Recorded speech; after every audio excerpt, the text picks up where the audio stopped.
الحمد لله نحمده ونستعينه ونستغفره ونعوذ بالله من شرور أنفسنا ومن سيئات أعمالنا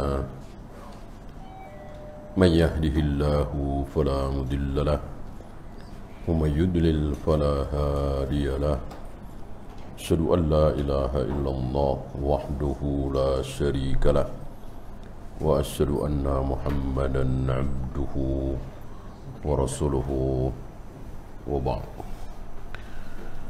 أيها الأخوات, kita akan bahas insyaallah seputar bertanya. Bolehkah kita bertanya? Hukum asal boleh. Karena bertanya yang baik itu merupakan apa? Pernah dengar? Pertanyaan yang baik adalah merupakan separuh apa? Separuh dari ilmu. Berarti bertanya itu boleh. Gitu. Tetapi kalau itu terlalu banyak, itulah yang menyebabkan apa? Terlalu banyak bertanya. Ini nanya, itu nanya, bagaimana ini, terus nanya. Seolah agama ini seperti ilmu pengetahuan saja. Amal nggak penting. Yang penting membahas ilmu, tanya jawab tanpa amal. Nanya terus. Maka terlalu banyak bertanya menyebabkan apa? Menyebabkan binasanya kaum Yahudi, Nasrani, kaum Ad, kaum Tsamud, umat-umat terdahulu. Yang menyebabkan umat-umat sebelum kalian binasa, salah satunya adalah terlalu banyak bertanya. Berarti bertanya itu harus dibatasi. Ada pertanyaan yang boleh, ada pertanyaan yang tidak boleh. Nah, siang ini insyaallah ta'ala, kalau Allah izinkan, kita akan bahas pertanyaan-pertanyaan apa saja yang tidak boleh. Dan pertanyaan-pertanyaan apa yang boleh. Kemudian ada berapa macam pertanyaan yang ada di zaman Nabi SAW.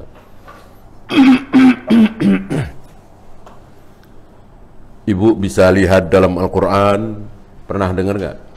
Yas'alunaka anil, banyak sekali. Yas'alunaka anil ahillah, yas'alunaka anil khamri wal maisir, yas'alunaka anil mahid, kul huwa adha, yas'alunaka an syahril haram qitalun fi. Banyak sekali, kira-kira 12 atau 13. Dan Ibnu Abbas mengomentari 12 pertanyaan ini. Yas'alunaka artinya apa, Bu? Sa'ala yas'alu, yang belajar bahasa Arab, bertanya. Yas'aluna, kalau kan ada yas'alu, ada tas'alu, ada nas'alu, ada tas'aluna, ini yas'aluna. Artinya yang bertanya itu mereka banyak. Ini luar biasa bahasa Arab itu ya. Saya bertanya beda, kamu bertanya beda. Kalian, dia laki-laki, dia perempuan, mereka laki-laki, mereka perempuan. Ada berapa semuanya?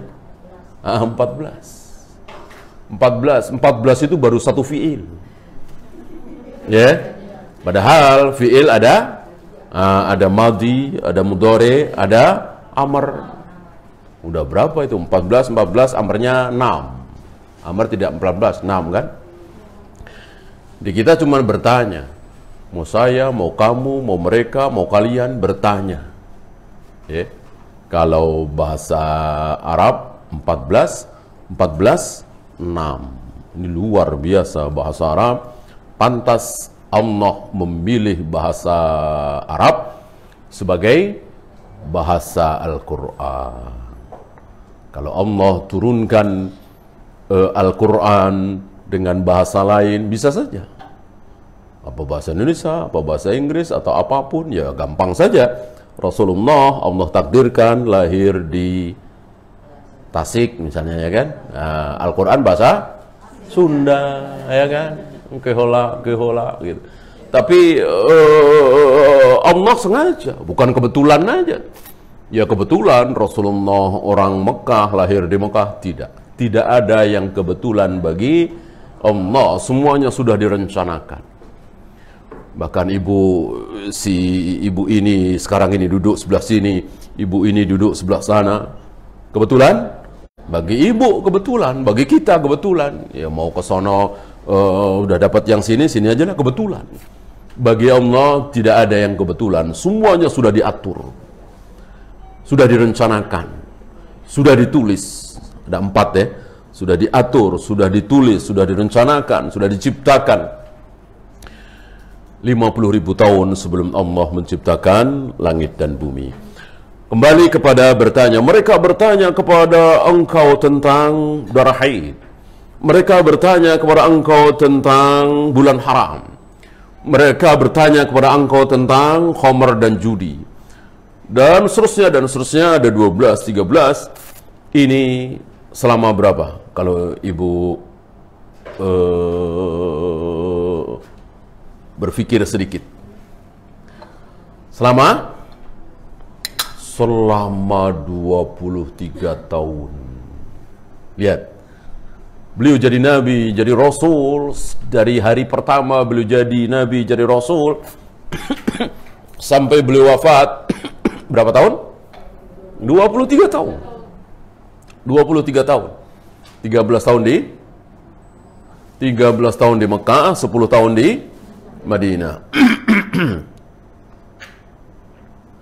Selama 23 tahun beliau jadi nabi, jadi rasul, pertanyaan yang diajukan kepada beliau dan diabadikan oleh Allah dalam Al-Quran cuman 12 atau 13. Ini luar biasa, para sahabat itu bukan tipe-tipe manusia yang banyak nanya. Makanya para sahabat tidak binasa. Para sahabat umat Muhammad SAW tidak dibinasakan. Tidak seperti umat-umat terdahulu dibinasakan. Bayangkan, baru 1 ayat. Baru perintah Allah 1. Idbahu baqaratan. Sembelihlah sapi betina. Muncul pertanyaan apa tidak? Muncul.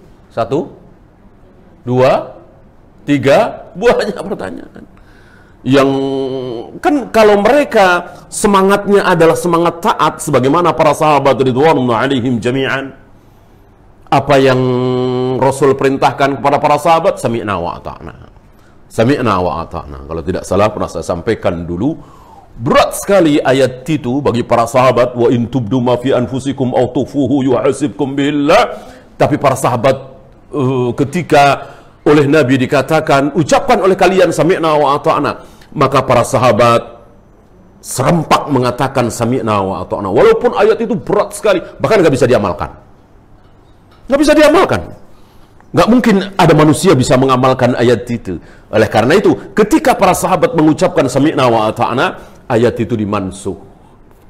Dimansuh oleh la yukallifullahu nafsan illa wus'aha. Ini karakter para sahabat.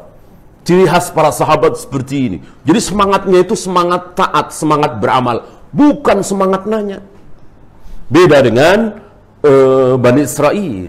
Begitu diperintah satu ayat turun, idbahu baqaratan, sembelihlah oleh kalian sapi betina.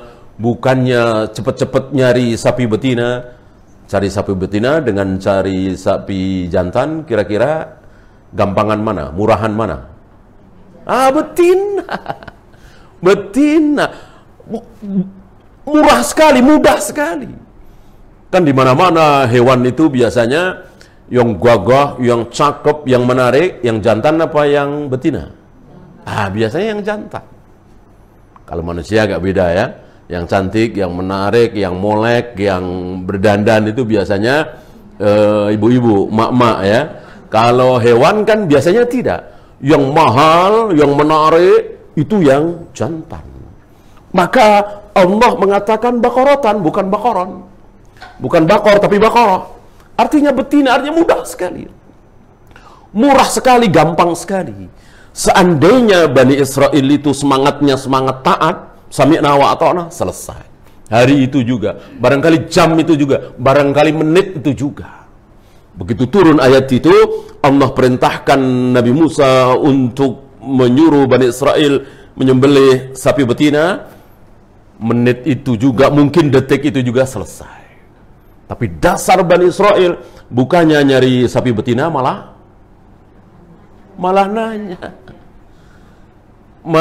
nanya ya, tanyakan kepada Tuhanmu.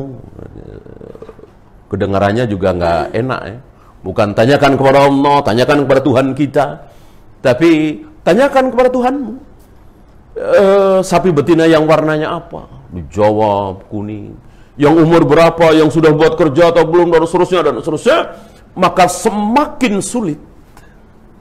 Ketika dikatakan yang kuning, masih lumayan, walaupun lebih sulit. Ditambah yang tidak terlalu tua, tidak terlalu muda. Itu semua gara-gara pertanyaan mereka. Disinilah Nabi memperingatkan kita, mentahdir kita semua. Dosa besar adalah orang yang gara-gara pertanyaan dia, lalu yang ringan menjadi berat. Yang mestinya enak menjadi tidak enak. Ini tidak boleh. Ya. Apalagi ini terhadap Allah Rabbul Alamin, zat yang maha tahu. Allah ini maha tahu. Tidak mungkin Allah kelewatan. Ya. Ketika Allah menginginkan sapi betina warna kuning, tidak terlalu tua, tidak terlalu muda, dan seterusnya, tentu sudah disebutkan di awal. Ketika Allah tidak menyebutkan, memang begitu maunya Allah. Sami'na wa ata'na saja. Di sini, maka jangan pernah kita bertanya ketika Allah lewat lisan Nabi mengatakan, jangan minum pakai tangan kiri. Jangan makan pakai tangan kiri. Ibu nanya, emang kenapa? Kalau ibu nggak nanya, alhamdulillah. Berarti jiwa Bani Israel tidak ada di ibu. Ya. Kalau ibu nanya, ya. Ibu kalau duduk mungkin bersila atau simpuh, jangan menyandarkan tangan kiri ke belakang. Ya. Jangan menyandarkan tangan kiri, dua tangan boleh, tangan kanan boleh. Yang tidak boleh adalah tangan kiri ke belakang, ke samping boleh, ke belakang yang tidak boleh. Ya.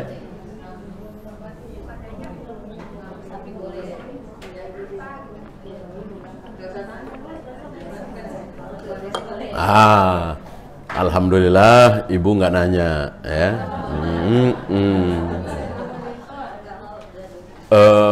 Yang jarang ngaji madhab, yang tidak diajarkan cara beragama yang benar, apalagi tauhid, di mana-mana pengalaman saya ketika saya sampaikan gini, nggak nanya, terutama ibu-ibu. Emang kenapa Pak? Kalau boleh nanya emang kenapa, banyak sekali. Emang babi ada apanya, nggak boleh dimakan. Emang jumroh ada apanya, mesti dilempar-lempar. Emang hajar aswad ada apanya, mesti dicium-cium. Kenapa subuh 2 rakaat? Kenapa maghrib 3 rakaat? Kenapa nunjuk dengan jari? Bukankah kurang sopan itu? Yang sopan kan pakai jempol. Asyhadu an la ilaha illallah. Ya kan? Orang yang bertanya seperti ini, tentu dia akan menghabiskan energinya karena banyak sekali. Berapa banyak perintah Allah, perintah Rasulullah yang tidak bisa dinalar oleh logika akal kita, bahkan nurani kita. Jangankan logika akal, nurani aja nggak terima. Bayangkan ibu lagi disanjung-sanjung, dipuji-puji oleh orang, disanjung-sanjung. Oleh Nabi, ibu disuruh ngambil apa? Wa idza ra'aitumul maddahin fa'thu fi wujuhihim tur'a, pasir, debu, tanah. Suruh naburin ke wajahnya. Kan nggak sesuai dengan nurani. Masa begitu? Ya kan? Nanya lagi nih, kenapa? Itu perintah Nabi. Jika engkau sedang disanjung-sanjung seseorang, sanjungan di sini, sanjungan yang berlebihan ya, bukan Anda bisa, insya Allah. Ini memang bidang Anda kan ranking pertama, Anda kan ini ilmiah. Kan beda dengan sanjungan-sanjungan yang istilahnya lebay ya, yang berlebihan. Ibu bisa bedakan. Nah, ketika ibu disanjung-sanjung berlebihan, apalagi ibu orang kaya, pejabat, kemudian yang nyanjung-nyanjung ada maunya. Nah, Nabi memerintahkan ambil pasir, taburkan ke mukanya. Tentu ini tidak sesuai dengan nurani kita. Tapi begitulah. Apa kata Allah, apa kata Rasulullah, itu untuk kita taati. Bukan untuk kita timbang-timbang dengan nurani, dengan akal, dengan logika. Lah sama-sama anak. Sama-sama anak. Abangnya laki-laki dapat 100 juta warisan. Adiknya yang perempuan cuman 50 juta. Coba nurani siapa? Padahal lahir dari rahim yang sama, dari ayah yang sama. Cuman beda jenis kelaminnya. Itu pun bukan permintaan dia kan. Nggak ada orang yang bisa mesan kepada Allah, saya ingin jadi laki-laki, saya ingin jadi perempuan. Itu semua kan takdir dari Allah. Kenapa hanya karena beda jenis kelamin dibedakan 1:2? Walil rijali hadzul unsayain. Nurani, akal, logika sepertinya tidak terima. Dan biarin, karena kita taat kepada Allah, taat kepada Rasulullah, itu tidak harus menunggu sesuai dengan logika, akal, nurani, dan seterusnya. Karena ini agama, keyakinan. Bukan hasil olah pikir manusia, filsafat, hasil olah pikir manusia, teori ini, teori itu, ilmu pengetahuan, itu sesuai dengan nalar logika. Agama tidak. Agama adalah keyakinan. Barangkali ibu masih ingat, kalau agama itu harus minta izin kepada nalar, kalau untuk taat kepada Allah itu harus pikir-pikir, maka siapa yang pantas berfikir-fikir sebelum menjalankan perintah Allah atau bahkan menolak perintah Allah? Masih ingat? Nabi Ibrahim alaihi salatu wassalam. Nabi Ibrahim diperintahkan sesuatu yang sangat tidak masuk akal. Bahkan istilah kita perintah gila. Bagaimana seorang ayah disuruh menyembelih anaknya sendiri? Ini kan gak waras, ini gila. Tapi Nabi Ibrahim, Nabi Ismail, Hajar tidak peduli karena taat kepada Allah, tidak minta izin kepada akal. Karena akal manusia terbatas. Adapun kekuasaan Allah, ilmu Allah tidak terbatas.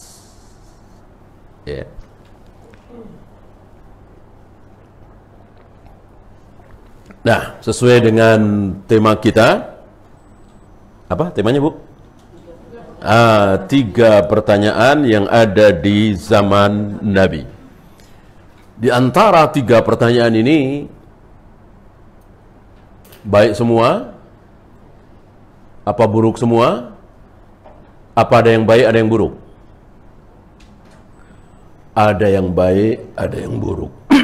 3 pertanyaan ini, ada yang baik, ada yang buruk.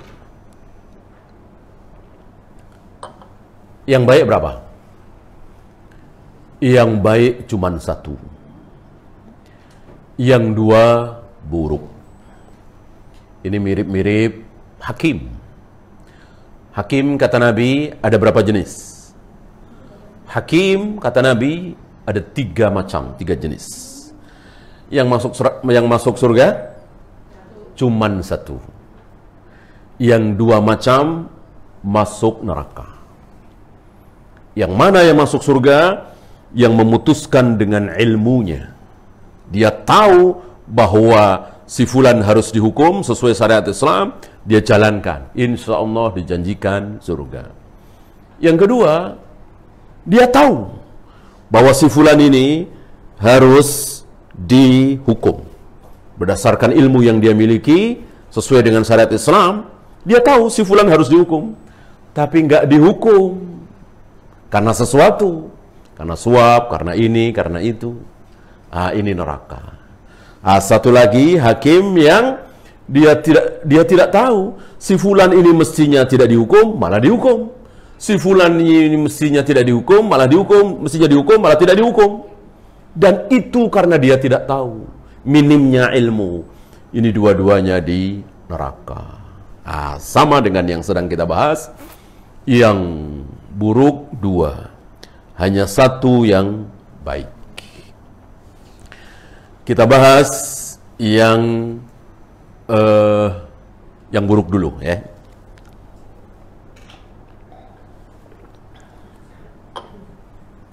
Yang buruk adalah pertanyaan yang datang dari Abu Jahal, Abu Lahab, dan teman-temannya. Kafir Quraisy. Ibu tahu, ketika Nabi hidup, di sekeliling beliau ada 3 macam jenis manusia. Maka pertanyaannya ada 3 jenis. Gitu. Jenis pertama sedang kita bahas. Jenis manusia yang ada di sekeliling Nabi, jenis pertama adalah Abu Jahal, Abu Lahab, dan teman-temannya. Sering disebut dalam Al-Quran, kaum musyrikin. Kaum musyrikin. Kaum musyrikin yang ada dalam Al-Quran, misalnya di surat Al-Bayyinah, innal ladzina kafaru min ahlil kitab wal musyrikin. Yang dimaksud adalah Abu Jahal, Abu Lahab, dan teman-temannya. Ya, bukan orang-orang Yahudi, walaupun orang-orang Yahudi musyrik juga. Nanti kita bahas. Golongan pertama yaitu Abu Jahal, Abu Lahab, dan teman-temannya, kafir Quraisy, kaum musyrikin. Itu sering bertanya kepada Nabi sallallahu alaihi wasallam. Kan mereka tetanggaan kan, bertemu dengan Nabi, nanya. Nah, ibu tahu sifat pertanyaan Abu Jahal, Abu Lahab, dan teman-temannya? Sifat pertanyaannya adalah pertanyaan untuk memojokkan Nabi, membantah Nabi. Istilahnya istifham lil inkar. Wa daraba lana mathalan wa nasiya khalqah qala man yuhyil 'idhama wa hiya ramim. Man yuhyil 'idhama wa hiya ramim. Diwakili oleh Al-As bin Wa'il. Di hadapan Nabi dia membawa tulang belulang manusia yang sudah berantakan. Jarinya mungkin, betisnya mungkin, tengkoraknya udah berantakan. Dibawa di hadapan Nabi dan bertanya, "May yuhyil 'idhama wa hiya ramim?" Muhammad, siapa yang bisa menghidupkan kembali tulang belulang yang sudah berantakan seperti ini? Kan selama ini Nabi menjelaskan kepada semua orang, termasuk kepada Abu Jahal, Abu Lahab, bahwa kita semua akan dibangkitkan.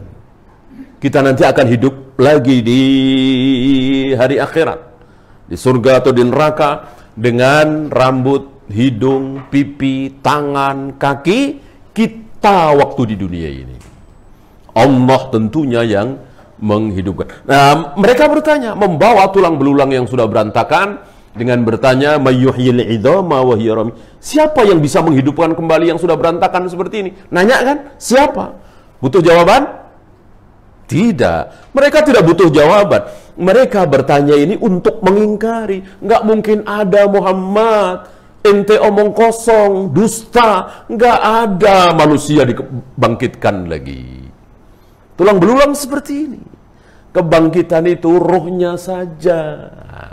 Dari sini ibu tahu bahwa Abu Jahal, Abu Lahab, dan teman-temannya itu percaya dengan hari kebangkitan. Tapi rohnya doang, bukan jasadnya. Sama dengan Abu Jahal, Abu Lahab menyembah Allah apa tidak?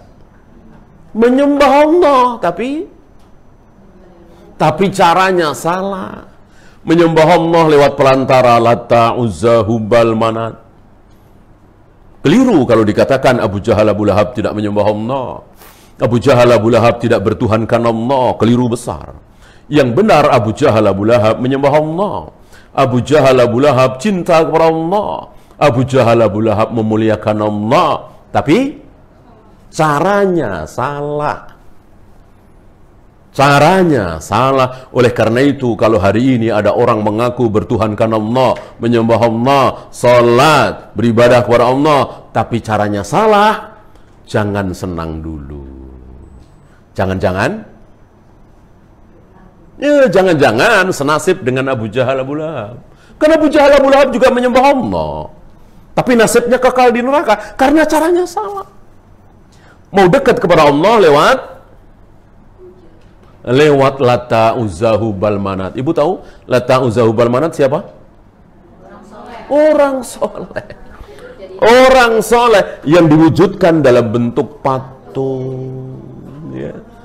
Bagaimana kalau hari ini ada orang ingin dekat kepada Allah, ingin menyembah Allah, tapi lewat kuburan-kuburan orang soleh, datang ke kuburan-kuburan wali, tujuannya apa? Supaya dekat kepada Allah. Mirip nggak kira-kira? Mirip. Innalillah. Innalillah, jangan sampai kakek kita, nenek kita, ibu kita, kita bernasib seperti itu.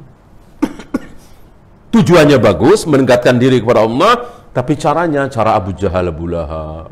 Lewat orang-orang soleh yang sudah mati. Orang-orang yang sudah mati sudah tidak bisa berbuat apa-apa. Tidak ada keberkahan di sana, kuburan nggak ada keberkahan. Keberkahan ada di mana? Di masjid, di majelis ilmu, di telapak kaki ibu, ya, berbakti kepada ibu itu keberkahan, taat kepada suami itu keberkahan, bukan di kuburan. Nah, saudara-saudara kita mencari keberkahan, istilahnya apa, Bu? Ngalap berkah, tabaruk, itu di kuburan, di tempat orang yang sudah mati tidak ada. Adanya di masjid, luar biasa, baca Al-Quran, sholat, dan seterusnya. Di tempat-tempat majelis ilmu, seluruh kebaikan yang Allah perintahkan, yang Nabi anjurkan, itulah berkah. Ya, bukan di kuburan.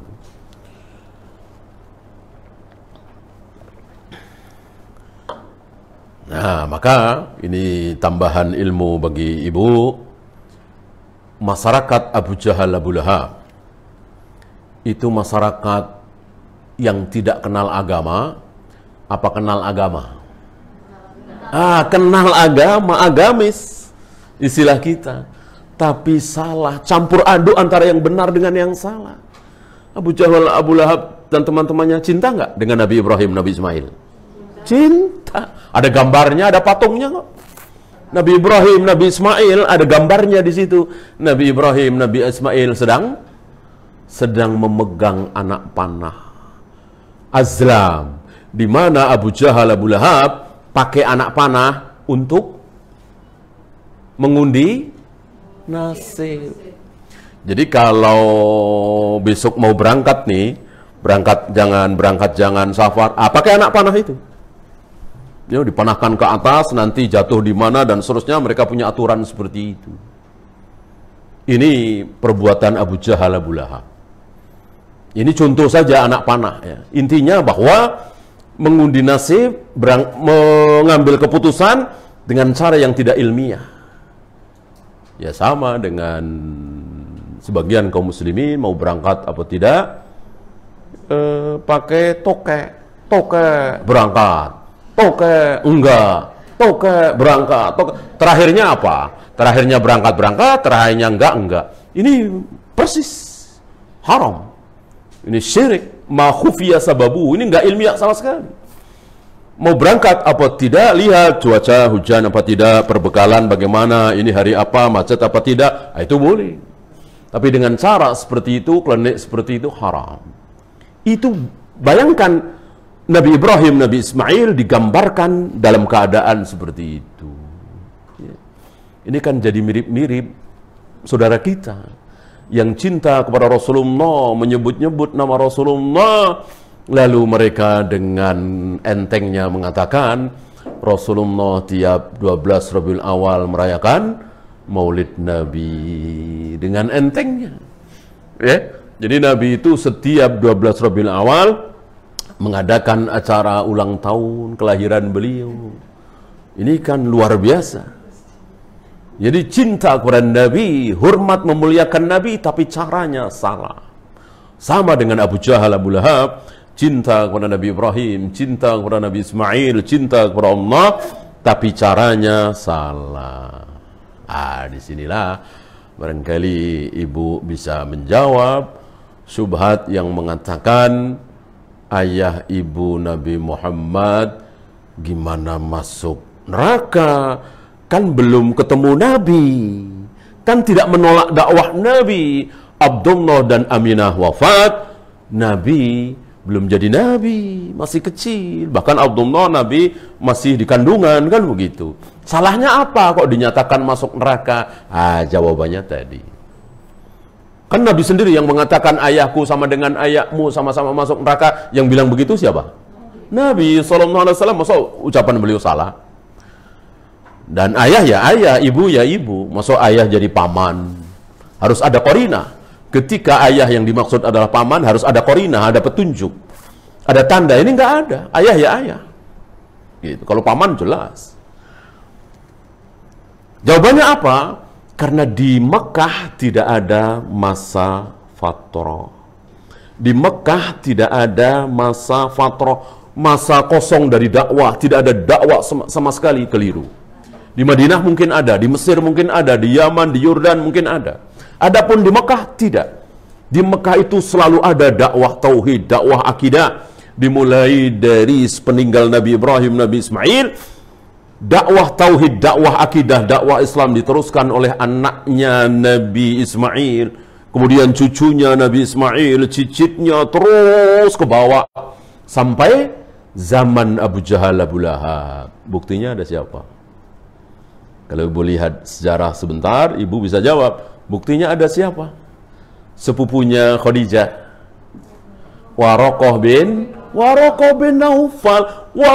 Naufal, dan ada lagi satu lagi bapaknya Sa'id bin Zaid, namanya Zaid bin Amr bin Nufail. Itu bertauhid, itu mengesahkan Allah. Maka mereka berdua ini dan beberapa temannya nggak mau makan sembelihan Abu Jahal, Abu Lahab. Dan beberapa kali mereka berdua ini sering mengatakan kepada Abu Jahal, Abu Lahab, bukan begitu agamanya Nabi Ibrahim, Nabi Ismail. Tidak seperti itu. Coba tahu dari mana Waraqah bin Naufal? Ya, dia kan bukan Nabi, dia bukan Rasul. Dan dia bukan Ahlul Kitab yang baca Taurat dan Injil. Bukan. Dia tahu dari nenek moyangnya, dari ayahnya, dari kakeknya, dan seterusnya. Karena memang ada dakwah di situ. Walaupun samar-samar sekali, sedikit sekali. Nah, Abdullah dan Aminah termasuk yang tidak bertauhid. Maka, ya neraka. Sebagaimana disabdakan oleh Nabi SAW. Ya.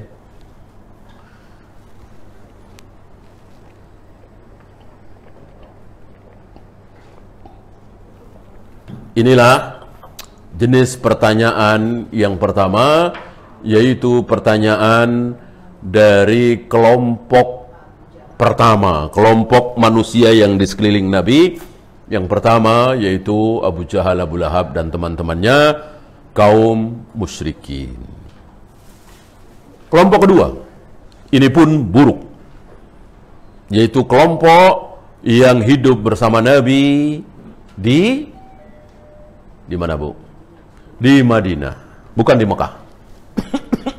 Di Mekah kan tadi mayoritas adalah teman-temannya Abu Jahal, Abu Lahab. Ini yang kedua di Madinah. Ibu tahu siapa?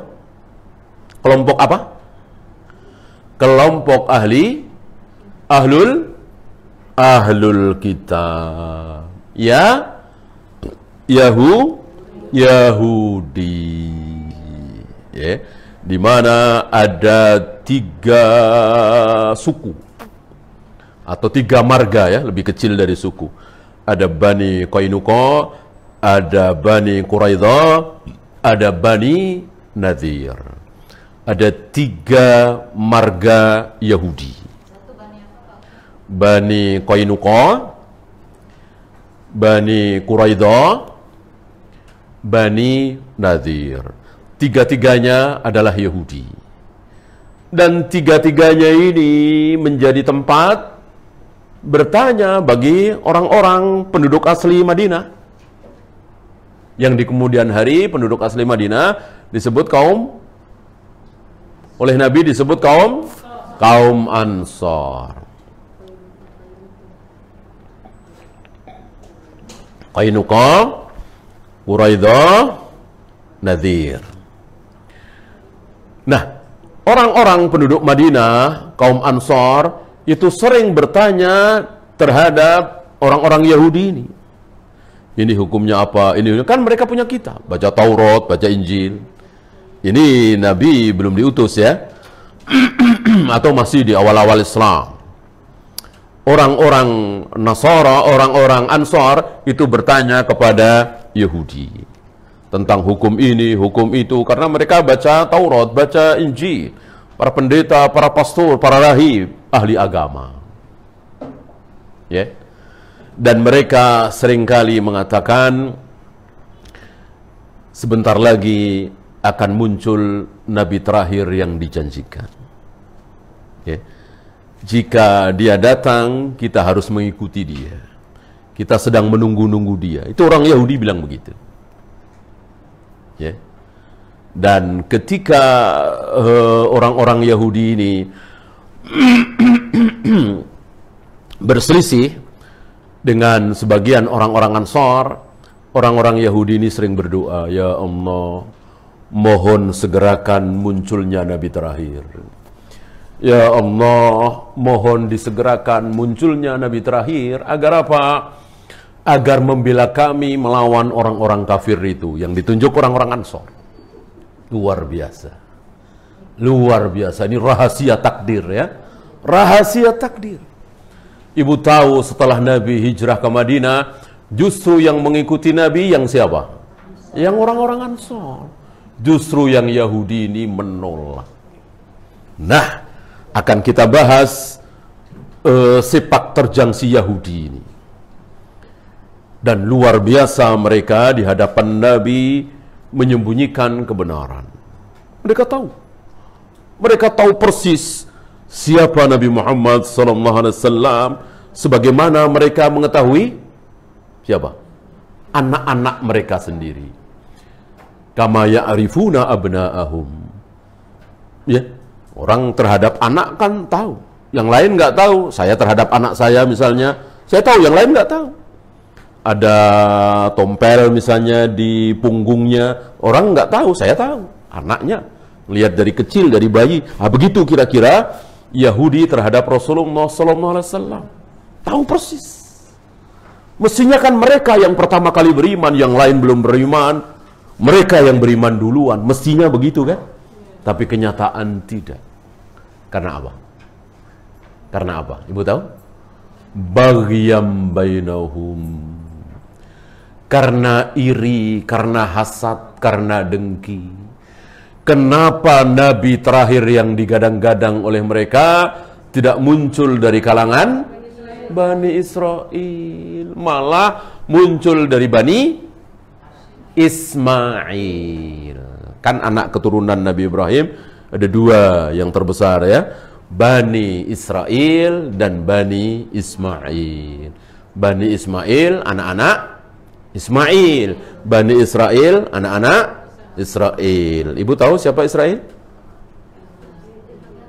Ya, Israel adalah Nabi Yakub. Bapaknya Nabi Yusuf, anaknya Nabi Ishak, cucunya Nabi Ibrahim. Itulah Nabi Yakub disebut Israel. Jadi boleh nggak kita mencaci maki Israel? Nggak boleh. Kita menghujat, menjelek-jelekkan Israel, melaknat Israel, boleh nggak? Tidak boleh. Beliau Nabi Yakub. Dan hari ini Yahudi senang sekali mempermainkan kaum muslimin. Kaum muslimin menyebut mereka sebagai Israel. Bangga sekali. Maka ahlu sunnah yang tidak tertipu, ahlu sunnah tidak mau menyebut mereka sebagai Israel.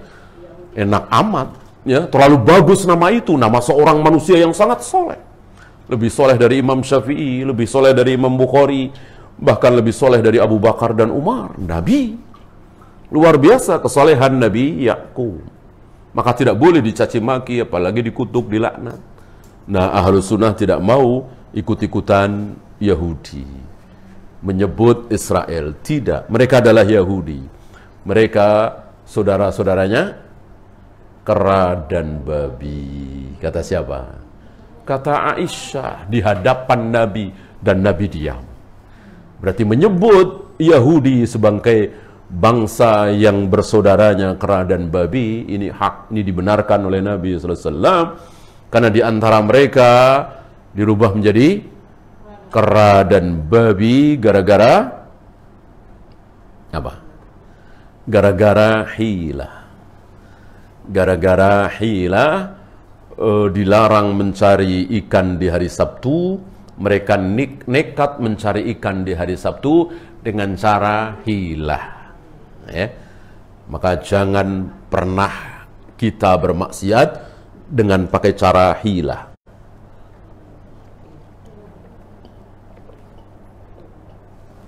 Sepertinya tidak maksiat, tapi sebetulnya maksiat. Itulah hilah. Hilah Yahudi. Nah, bagaimana sifat pertanyaan jenis kedua ini yang datang dari orang-orang Yahudi? Itu pertanyaan yang sifatnya apa? Pernah dengar? Sifatnya ngetes. Jadi sebetulnya mereka udah tahu, tapi pura-pura nanya karena namanya juga ngetes. Seperti dosen ngetes mahasiswanya kan nanya. Seperti guru ngetes muridnya tentu pakai nanya, ada pertanyaan. Nah, begitu kira-kira Yahudi. Maka salah satu dari obrolan mereka begini. Coba tanyakan kepada Muhammad. Tentang apa? Tentang ruh. Tentang ruh. Kalau dia jawab ruh itu begini, berarti Muhammad bukan Nabi. Tapi kalau Muhammad diam, nggak mau jawab, berarti dia Nabi. Luar biasa. Orang yang bicara seperti ini, orang yang berilmu. Dan itulah Yahudi. Yahudi memang berilmu. Tapi ilmunya tidak diamalkan sama sekali. Jadi ilmu buat pamer-pameran, ilmu buat punya-punyaan, ilmu buat koleksi tanpa amal sama sekali. Kebalikan dari Nasrani. Nasrani beramal, tapi tanpa ilmu. Kaum muslimin mengikuti para sahabat, berada di tengah-tengah. Cari ilmu diamalkan, cari ilmu diamalkan, cari ilmu diamalkan. Ya. Maka amalkan ilmu yang sudah ibu dapat. Jangan hanya sibuk mencari. Seminggu sampai 4 kali, 5 kali cari ilmu. Begitu ada kesempatan mengamalkan, malas-malasan. Ya. Suami lagi di rumah, biasanya kerja, jarang di rumah, sibuk, maklum dia pejabat atau pengusaha besar ya. Lagi di rumah, pengen ditemani istri. Ibu malah ngaji. Ya, mesen bang kalau bikin kopi ini kopinya di sini ya, gula di sini ya, bikin sendiri ya. Ini bukannya mengamalkan ilmu. Ya. Malah sibuk mencari ilmu. Ini saatnya mengamalkan ilmu. Temani, senangkan suami. Ya, kecuali mau sama-sama diajak ngaji. Ya, ketika suami mengatakan enggak, ya, senangkan. Ya, jangan ilmu itu ditumpuk, sementara pengamalan nol. Ya, amalkan. Ketika ibu ada kesempatan untuk mengamalkan ilmu, amalkan. Walaupun tidak ngaji hari itu. Ngaji kan bisa besok, bisa lusa. Ini mumpung nih. Ibu kita, apalagi laki-laki ya, ibu kita, saya misalnya, datang ke rumah saya, minta temanin makan atau jalan kemana, maka saya harus batalkan ngaji, ngajar, belajar. Ini jauh lebih besar. Barangkali ibu pernah dengar kisah seorang ulama besar lagi ngajar ilmu di hadapan para jamaah, ribuan hari itu kalau jamaah luar biasa. Ditinggal karena ingat janji sama ibunya ngurus ternaknya. Nah, istilah kita ngempanin kambing, ngempanin ayam, ya. Itu ibunya yang nyuruh. Ya. Nak, nanti sore ini kambingnya ini kasih makan ya, kira-kira begitulah ya. Nah, pas sore itu ingat, ya, ditinggalkan itu jamaah, luar biasa. Karena itulah para ulama. Mana yang lebih besar dibesarkan, pakai dalil. Kalau kita kan enggak, pakai akal. Enggak enak lah, masa jamaah segini banyak ditinggalin. Nah, pakai ra'yu, pakai akal. Apalagi itu ada disorot RCTI, TVRI, apa kata dunia, buat ngempanin kambing doang. Nah, itulah ra'yu. Para ulama pakai dalil, tidak pakai ra'yu. Ibu jauh lebih besar. Gak ada yang melebihi kebesaran seorang ibu setelah Allah dan Rasulnya tentunya. Maka semuanya kecil bagi seorang laki-laki. Ya, inilah. Ya. Nah, ada seorang Yahudi, pendeta, berilmu, habr. Jadi tokoh Yahudi itu, tokoh ahlul kitab itu dibagi dua. Ya. Ada habr, jamaknya ahbar, atau rohib, jamaknya ruhban. Ini ahli ibadah, bukan ahli ilmu, rohib. Nah, yang ahli ilmu, habr. Kalau ibu belajar bahasa Arab tentu tahu habrun itu apa? Tinta. Orang yang ahli ilmu biasanya akrab dengan tinta zaman dulu ya. Beda dengan zaman sekarang ini. Tidak mungkin seorang ulama tidak akrab dengan tinta karena dia membaca, dia menulis. Nah, yang terbesar di sini adalah ahbar, termasuk Abdullah bin Salam.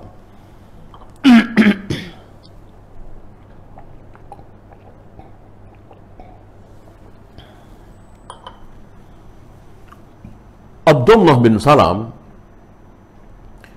hari pertama ketemu dengan Nabi SAW hijrah ke Madinah dengan jujur. Abdullah bin Salam ini salah satu Yahudi yang mendapatkan hidayah dari Allah, dan ini sedikit sekali, sangat sedikit sekali, mungkin ada 2 atau 3, jelas nggak sampai 10.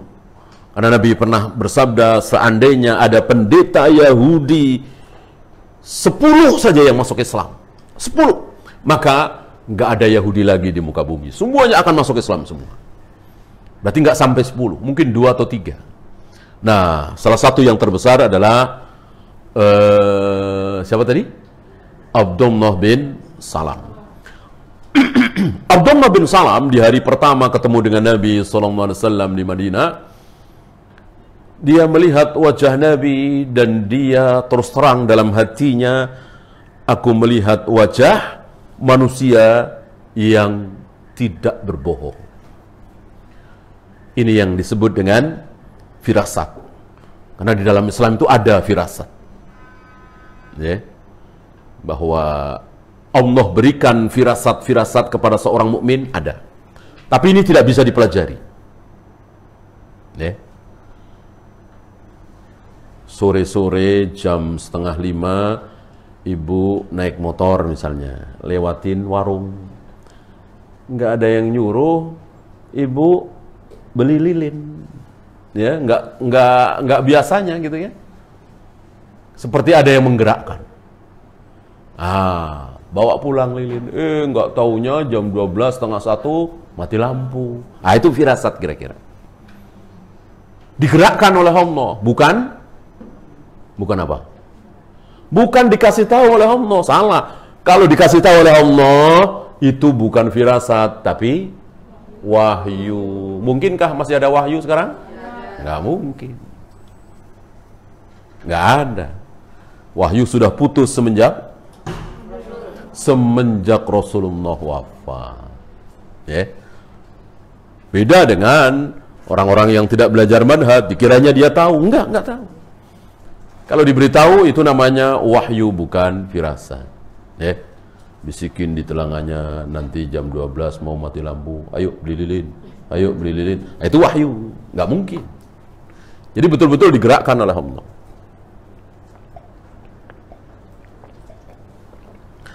Allah memberikan firasat kepada seorang saleh ini, Abdullah bin Salam, akhirnya masuk Islam, mempunyai perasaan bahwa wajah Nabi SAW adalah wajah manusia yang tidak berdusta. Tentu ini tidak diketahui oleh pendeta-pendeta yang lain, tidak diketahui oleh Abu Jahal, Abu Lahab. Kalau Abu Jahal, Abu Lahab yakin bahwa Rasulullah bukan manusia pendusta, ya tentu akan mengikuti. Kan begitu.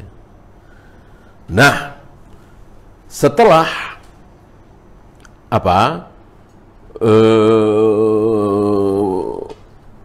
dialog dengan Nabi, berhasil berhadapan dengan Nabi, dialog dengan Nabi, Abdullah bin Salam bertanya 3 hal. Pertama, tanda besar apa menjelang datangnya hari kiamat yang pertama kali muncul apa? Kan ada 10 ya. Ada Dajjal, ada Dabbatul Ard, ada Ya'jud Ma'jud, ada turunan Nabi Isa dan saudara-saudara. Nah, yang pertama kali apa? Yang kedua, kenapa seorang anak kadang mirip ayahnya, kadang mirip ibunya? Yang ketiga, hidangan pertama apa yang akan disuguhkan kepada penduduk surga? Jadi penduduk surga masuk surga, pertama kali menyantap apa? Abdullah bin Salam mengatakan, tidak mungkin bisa menjawab pertanyaanku ini kalau dia bukan seorang nabi. Ya. Karena Rasulullah SAW ini kan ngetes kan? Karena Rasulullah SAW betul-betul nabi, kira-kira beliau bisa jawab apa tidak? Bisa. Gimana nggak bisa? Allah yang ngasih tahu lewat Jibril. Nggak perlu belajar, nggak perlu ngapalin, nggak perlu baca buku, nggak perlu berguru. Guru beliau satu, Jibril. Jibril dari Allah. Maka justru beliau tidak bisa baca apa-apa, tidak bisa menulis, semakin menunjukkan bahwa beliau betul-betul ilmunya dari Allah. Kalau beliau bisa baca, barangkali patut dicurigai. Bisa saja nih Muhammad ini baca buku-buku lama. Bisa saja Muhammad ini membaca Taurat, Injil yang ada hari itu. Begitu kan? Alhamdulillah, beliau tidak bisa baca, beliau tidak bisa menulis. Ini menunjukkan bahwa semua yang keluar dari mulut beliau, ilmu beliau, semuanya dari Allah. Apa jawab Nabi tentang tanda besar pertama muncul menjelang hari kiamat? Munculnya api dari Yaman, dan itu menggiring manusia ke tempat berkumpul. Kenapa seorang anak kadang mirip ayahnya, kadang mirip ibunya? Dijawab oleh Nabi, sabaqa ma'uhu ma'aha. Jika air ayah mendahului air ibu, maka si anak akan mirip ayah. Jika air ibu mendahului air ayah, maka si anak akan mirip ibu. Ini bahasa Nabi SAW, barangkali bahasa kedokteran lain lagi. Intinya di situ. Ya, kan di istilah kedokteran ada resesif, dominan, dan seterusnya. Ini berangkat dari sini. Mana yang lebih dulu, air ayah apa air ibu? Ya. Kemudian makanan apa, hidangan pertama apa yang akan disantap oleh penduduk surga ketika pertama kali mereka masuk surga? Dijawab oleh Nabi, min kabidil hud. Hati ikan. Hati ikan. Ibu nggak usah nanya ikan apa tuh. Salmon, apa mujair, apa nila. Dan ibu jangan membayangkan kemarin malam mentang-mentang habis makan ikan, hatinya perasaan nggak enak, nggak ada pahit-pahitnya begitu. Kok begitu? Woi, tentu jauh beda. Apa yang ada di surga, kenikmatan yang ada di surga, itu nggak ada mirip-miripnya dengan di dunia. Nggak ada miripnya, nggak ada persamaannya. Yang mirip, yang sama cuman namanya doang. Cuman namanya doang. Ada anggur, ada pisang, ada madu, ada susu, ada khomer. Adapun warnanya, aromanya, kelezatannya, kenikmatannya, nggak ada mirip-miripnya. Kalau ada mirip-miripnya, batal sabda Nabi. Sabda Nabi yang mana kira-kira yang batal? Nabi mensifati surga dengan kalimat beliau, ma'ainun ra'at, wala udunun sami'at, wala khatara ala qalbi wasyar. Bahwa kenikmatan surga itu belum pernah terlihat oleh mata siapapun, belum pernah terdengar oleh telinga siapapun, belum pernah terbayangkan, terbesit di hati siapapun. Maka nggak mungkin nanti ibu melihat pemandangan indah surga, lalu ibu bilang, ini kayak yang di Tanah Abang nih, ini kayak yang di Cianjur nih, mirip-mirip, ini mirip-mirip kayak yang di Bali. Nggak mungkin, nggak ada mirip-miripnya, nggak ada apa-apanya itu keindahan dunia. Begitu juga makanan, ini mirip, ini saya rasakan kok mirip anu ya, nggak ada. Dan juga terbayangkan, oh bener, ini seperti yang saya bayangkan nih, nggak mungkin. Jadi ngebayangin saja nggak bisa. Gimana? Jadi berhayal saja tidak sanggup. Untuk menghayalkan keindahan, kenikmatan, kelezatan surga, tidak sanggup. Padahal berhayal kan luar biasa kan. Menghayal itu liar nggak? Ya liar sekali, itu tetap nggak sanggup. Bayangkan ibu berhayal liar, ya.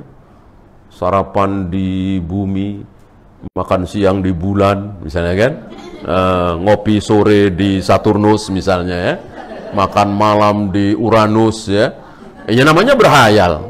Itu masih nggak ada apa-apanya, nggak ada apa. Gimana kenikmatan surga itu? Bagaimana lalu kita lupakan karena kita silo dengan kenikmatan di dunia ini? Betapa ruginya kita tertipu oleh dunia ini. Wa fi dzalika falyatanafasil mutanafisun. Kalau kalian mau berlomba, hendaknya berlomba ke situ. Bukan di sini tempat berlomba. Bukan perlombaan dalam dunia ini. Kalau mau berlomba, berlomba dalam urusan akhirat. Bukan dunia. Sering kita berlomba urusan dunia ya kan?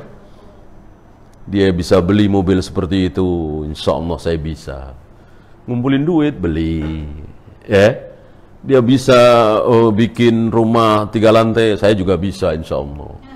Itulah berlomba. Dunia.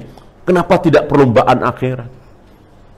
Perasaan dia nggak terlalu kaya, tapi kenapa punya anak asuh banyak ya? Kenapa saya nggak punya anak asuh ya? Ini. Perasaan dia sibuk, tapi masih sempat ngafalin Al-Quran ya? Kenapa saya nggak bisa ya? Saya lihat dari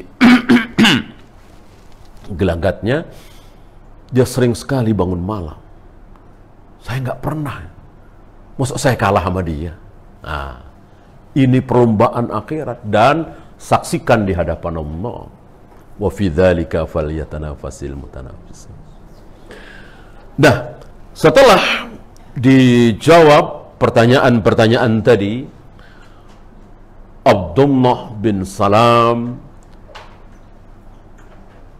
masuk Islam, bersyahadat. Dan Abdullah bin Salam memohon kepada Nabi, ya Rasul, mohon dirahasiakan dulu kalau aku ini sudah masuk Islam. Nanti kalau ketemu dengan orang-orang Yahudi, tolong tanyakan kepada mereka pendapat mereka tentang saya. Betul. Ketika Nabi bertemu dengan orang-orang Yahudi, beliau tidak langsung menceritakan bahwa Abdullah bin Salam telah masuk Islam.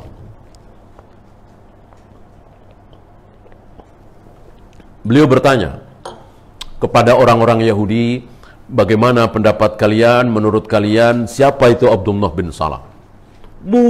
Disanjung setinggi langit. Mereka mengatakan, huwa khairuna wabnu khairina, dia adalah manusia terbaik di antara kami, dan ayahnya pun adalah manusia terbaik di antara kami. Dia begini, disanjung habis-habisan. Lalu Nabi bertanya, bagaimana kalau ternyata dia masuk Islam? Ya, mereka menjawab, tidak mungkin. Kami berlindung kepada Allah dari hal itu.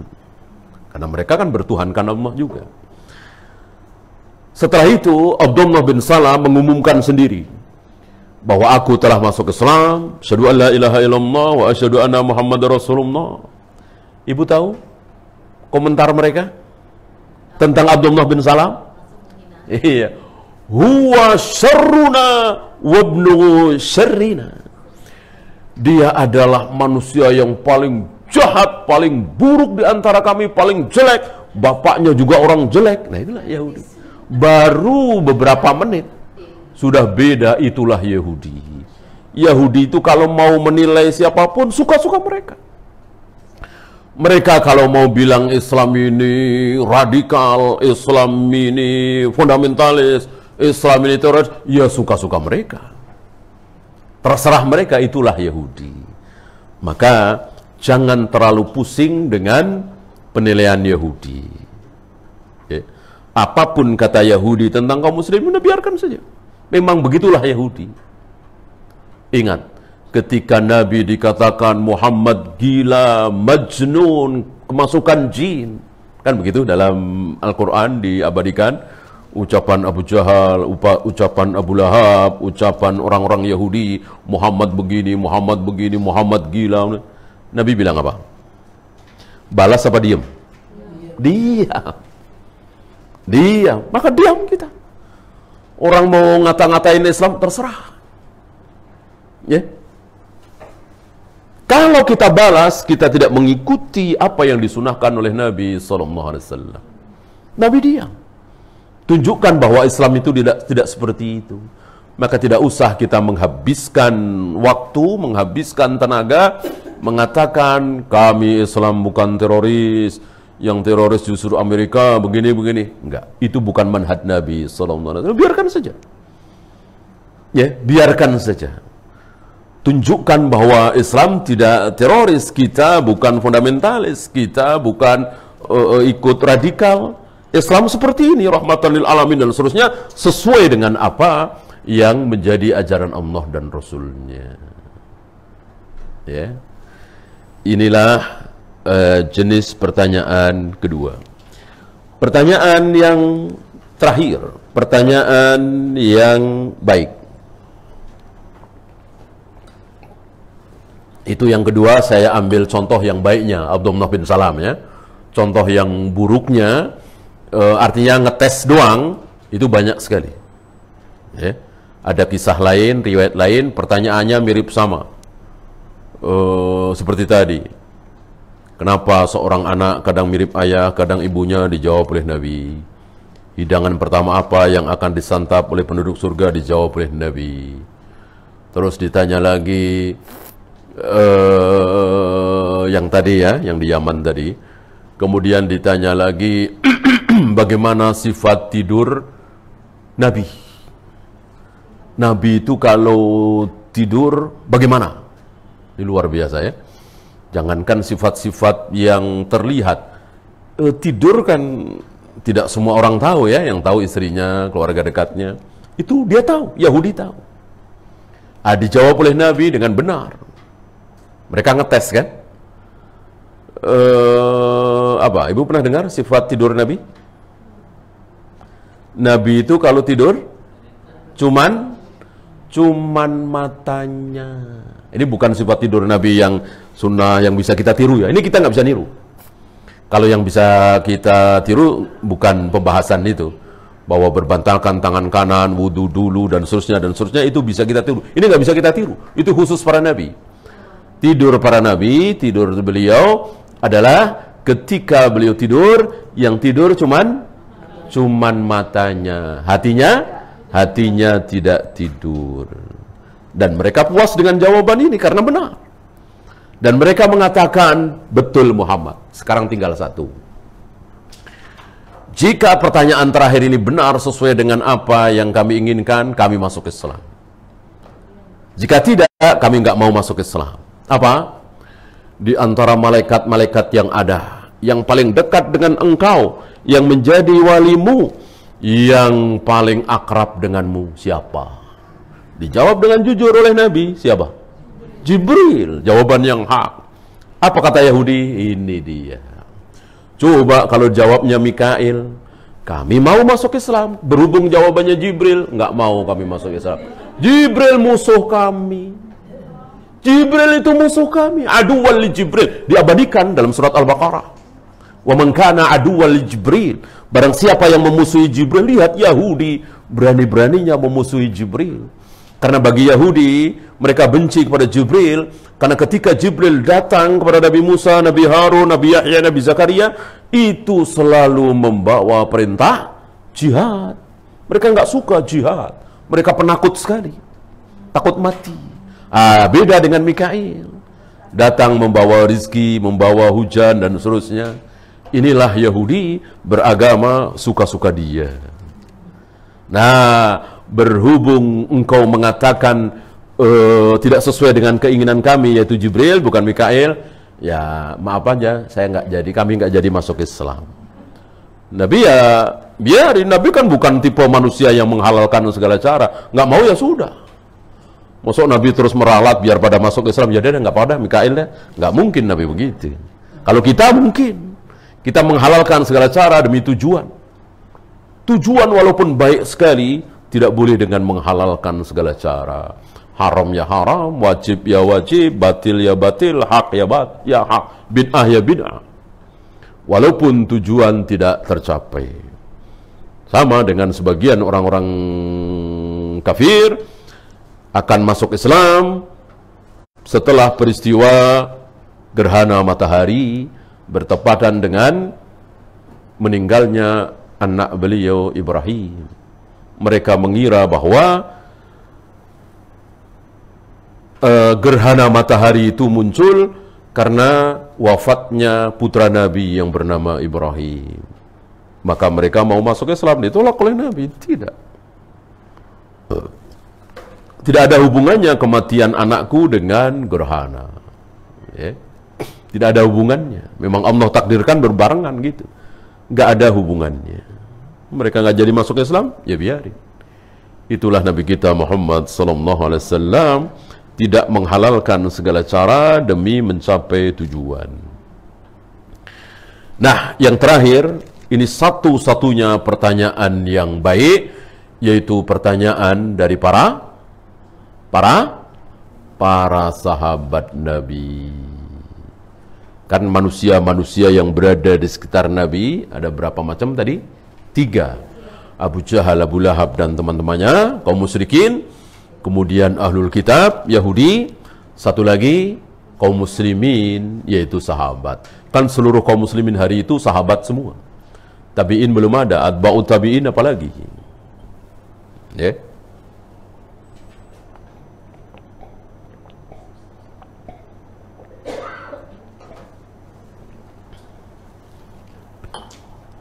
Bagaimana sifat pertanyaan sahabat yang merupakan satu-satunya pertanyaan yang baik? Nanya untuk diamalkan. Nanya diamalkan. Maka pertanyaan-pertanyaan para sahabat itu selalu baik dan selalu dijawab. Ya. Contohnya yang 13 tadi. Yas'alunaka 'anil khamri wal maisir. Mereka bertanya kepada engkau tentang khamr dan judi, dijawab begini. Mereka bertanya kepada engkau tentang darah haid, dijawab begini. mereka bertanya kepada engkau tentang bulan haram, berperang di bulan haram, hukumnya apa? Dijawab begini dan begitu seterusnya. Dan sifat pertanyaan para sahabat sekali lagi berangkat dari keinginan untuk taat. Menakjubkan kita seorang wanita, salah satu istri Nabi, bertanya tentang hari-hari Dajjal. Barangkali ibu pernah dengar di hari-hari Dajjal itu ada hari, kan Dajjal muncul di muka bumi ini selama 40 hari. 40 hari. Tapi satu harinya itu seperti 1 tahun. Satu hari itu 1 tahun. Satu hari itu sebetulnya 1 tahun, tapi rasanya sehari. Ya. Ada satu hari, sebetulnya itu adalah 1 bulan. Tapi perasaan seperti satu hari ya, dari matahari terbit sampai matahari terbit lagi. Itu 1 tahun, ada yang 1 bulan, ada yang 1 minggu, selebihnya seperti hari-hari kalian. Nah, ada seorang wanita yang ingin taat. Coba saya tanya ke ibu, sedikit ngetes ya. Kira-kira pertanyaan yang muncul apa? Ketika mendengar bahwa nanti akan ada 1 hari, padahal itu berapa tadi? 1 tahun. Jadi kalau diibaratkan dari matahari terbit sampai matahari terbit lagi 1 tahun. Dari matahari terbit sampai matahari tenggelam, ya kira-kira setengah tahun, 6 bulan. Dari matahari terbit sampai duhur, ya mungkin kira-kira 3 bulan. Kira-kira apa yang ada di benak ibu mendengar sabda Nabi seperti ini? Timbul pertanyaan apa? Karena kesulitan, sangat sulit saat itu. Nah, jelas ya. Ya, jelas ya. Orang yang pingin taat, kira-kira yang ditanyakan ketika ini terjadi apa kira-kira? Kalau orang yang nggak taat, berarti dari subuh sampai zuhur makan berapa kali itu? Nah, kan pasti lapar kan, disesuaikan ya. Nggak mungkin lapar kok mengikuti. Lapar ya namanya 6 jam, 7 jam nggak makan, lapar lagi. Padahal matahari masih di situ-situ juga. Orang yang taat tentu akan bertanya tentang ibadah, ya. Cuman lebih besar dari puasa. Puasa tentu bertanya seperti itu ya. Nggak mungkin sanggup ya kan? Bagaimana? Nggak makan, nggak minum selama setahun. Yang ditanya oleh Ummu Salamah apa? Sholat. Ya Rasul, berarti selama setahun itu karena matahari masih di situ juga, selama setahun itu sholat cuma 5 waktu ya Rasul. Ya, itu kan sehari, padahal setahun. Berarti selama setahun itu sholat cuma 5 waktu ya Rasul. Apa jawab Nabi? Pernah dengar? Tidak. Faqduru lahu, tapi perkirakan oleh kalian. Jadi suruh diperkirakan. Kan alhamdulillah kan kita menemukan teknologi jam. Dari subuh sampai duhur, misalnya di negeri kita 5 jam misalnya. Setelah subuh 5 jam kemudian sholat duhur. Dari duhur ke asar 2,5 jam. 2,5 jam kemudian sholat asar. Dari asar ke maghrib 2 jam. 2 jam kemudian sholat maghrib. Terus ada perhitungan ya. Tadi saya sholat apa ya? Oh isya. Isya ke subuh berapa jam? Tinggal ngitung saja. Walaupun matahari masih di situ terus. Ya, itu ditanyakan oleh salah satu istri Nabi SAW. Inilah para sahabat. Jadi para sahabat ketika bertanya kepada Nabi, itu selalu pertanyaan yang didasari oleh keinginan taat. Supaya dalam rangka taat kepada Allah itu benar. Mentaati Allah itu dengan cara benar. Berapa banyak saudara-saudara kita ingin taat kepada Allah, tapi caranya salah. Ya. Hujan, campur angin, badai, maksain. datang ke masjid, sholat berjamaah, ingin taat kan? Kira-kira benar apa salah? Salah. Nabi menganjurkan, bahkan muadzin disuruh mengganti hayya 'alas shalah, mari kita sholat, diganti dengan sallu fi buyutikum, sholatlah di rumah kalian masing-masing. Walaupun tujuannya taat, tetapi tidak benar. Oleh karena itu para sahabat nanya, agar apa? Agar taatnya itu benar. Jangan sampai sudah capek-capek taat tapi salah. Wallahu a'lam. Ya, kita lanjutkan dengan pertanyaan. Silahkan.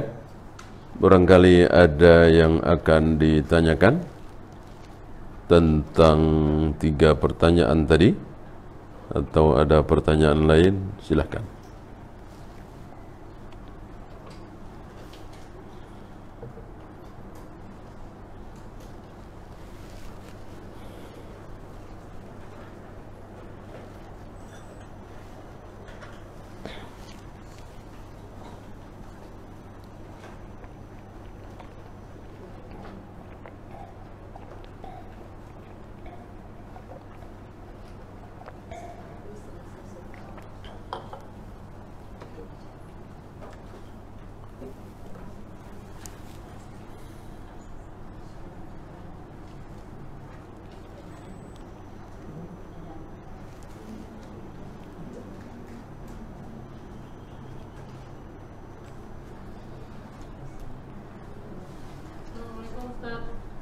Assalamualaikum warahmatullahi wabarakatuh. Tadi tentang pertanyaan tentang roh itu belum sempat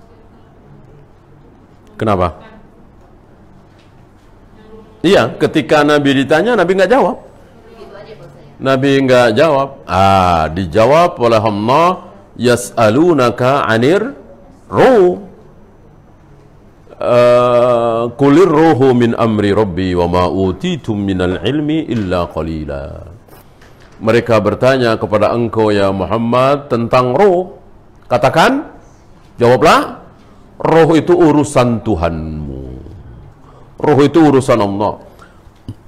Wa ma utitum minal ilmi, dan kalian tidak diberi ilmu kecuali sedikit sekali. Ilmu yang Allah berikan kepada kita sedikit sekali. Saking sedikitnya, masih ingat gambaran Khadir di hadapan Nabi Musa ketika mereka berdua naik perahu di atas laut. Kisah di surat Al-Kahfi ya. Nah, ketika mereka berdua naik perahu itu, mereka berdua melihat seekor burung. Melihat seekor burung. Burung itu sedang mungkin minum air laut ya, atau meletakkan paruhnya di laut. Nah, Khadir mengatakan ilmu Allah dibandingkan ilmu kita yang Allah berikan ke kita, itu seperti itu tuh. Ilmu yang Allah berikan ke kita itu air laut yang nempel di paruhnya burung itu. Dikit apa banyak kira-kira? Dikit apa banyak? Dikit sekali. Sedikit sekali. Sementara air laut yang tersisa luar biasa, itulah ilmu Allah. Nggak ada apa-apanya. Ya. Nggak ada apa-apanya aja kita terkagum-kagum ya. Baik ilmu dunia atau ilmu akhirat. Kita terkagum-kagum dengan ilmunya siapa, misalnya Pak Habibie misalnya. Bisa tahu tentang pesawat begini-begini. Ilmu dunia. Kita terkagum-kagum dengan ilmunya Imam Syafi'i, Imam Bukhari. Luar biasa. Sampai Ishaq bin Ibrahim Ar-Rahawayh mengatakan ketika mendengar beberapa orang mengatakan Bukhari tidak tahu hadis ini, Ishaq bin Ibrahim mengatakan hadis yang tidak diketahui oleh Bukhari ya berarti bukan hadis. Saking luar biasa hafalannya, ilmunya tentang hadis. Ya, apalagi ilmunya para nabi, para rasul kayak apa? Itu cuma setetes dua tetes dibanding dengan ilmu Allah yang seperti samudra yang sangat luas itu. Ya. Tentang roh tadi berarti ya memang tidak dijawab, dan benar kan kata si Yahudi, Kalau Muhammad jawab begini, roh itu berarti dia bukan Nabi. Tapi kalau Muhammad diam saja nggak mau jawab, berarti dia Nabi. Ya, tetap saja mereka tidak beriman. Kecuali siapa tadi? Abdullah bin Salam.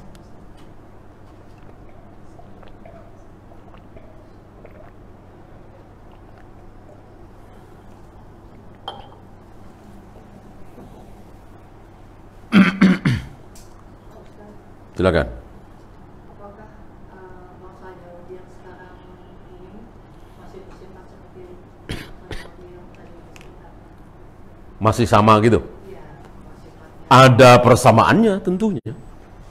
Bahwa ada perbedaan dalam masalah teknologi jelas. Tapi sifatnya ada persamaan. Karena begitulah sebagaimana persamaan kaum muslimin. Orang-orang yang beriman sifatnya begini-begini, masa Allah bohong ya. Maka orang-orang beriman yang sesungguhnya ya sifatnya seperti itu. Kan ada sifat di Al-Quran. Nah, begitu pula Yahudi. Bahwa Yahudi itu begini. Itu sama. Sama. Yahudi di zaman Nabi Musa, Yahudi di zaman Nabi Isa, Yahudi di zaman Rasulullah SAW, Yahudi hari ini secara garis besar sifatnya sama. Oleh karena itu, kita akan bisa mengalahkan mereka, kaum muslimin bisa mengalahkan Yahudi kalau kaum muslimin mengikuti generasi yang pernah mengalahkan mereka. Ibu tahu siapa generasi Islam yang pernah mengalahkan mereka? Mereka bertukuk lutut di kaki kaum muslimin ini. Siapa? Para sahabat. Para sahabat. Mereka bertukuk lutut di kaki para sahabat. Sami'na wa ata'na, udah nggak bisa berbuat apa-apa. Ya. Ibu merinding barangkali mendengar kisah dibantainya Yahudi Bani Quraidah. Luar biasa. Hina sekali mereka. Ya, habis mereka. Disisakan wanita dan anak-anak. Ini berangkat dari akibat dari kesalahan mereka. Ingkar janji terhadap perjanjian yang telah mereka tanda tangani.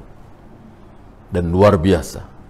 Itu habis hanya dari habis asar sampai menjelang maghrib. Udah habis mereka.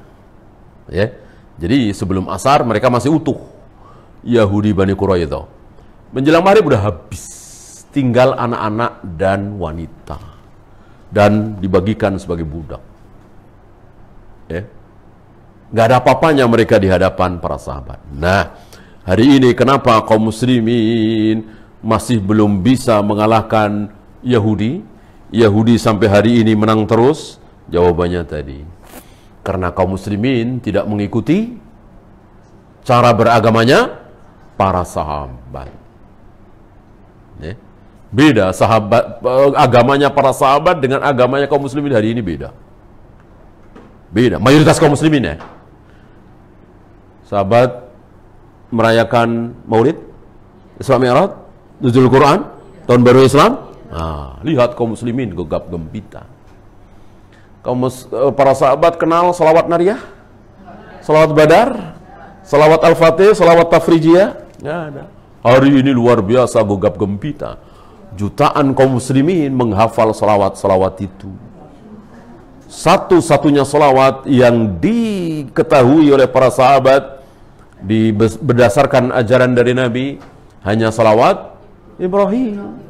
Allahumma salli ala Muhammad wa ala ali Muhammad kama sallaita ala Ibrahim, terus sampai innaka Hamidum Majid. Itu satu-satunya salawat yang Nabi ajarkan kepada para sahabat. Lihat hari ini ada belasan, mungkin puluhan, dan muncul lagi. Ini baru beberapa contoh saja di antara sekian contoh betapa agamanya para sahabat dengan agamanya kaum muslimin hari ini berbeda. Gimana mau mengalahkan Yahudi? Wallahu a'lam.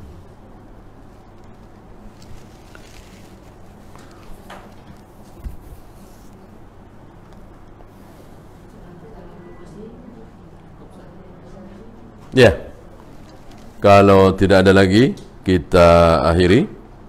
Subhanakallahumma bihamdika asyhadu an la ilaha illa anta astaghfiruka wa atubu ilaik. Assalamualaikum warahmatullahi wabarakatuh.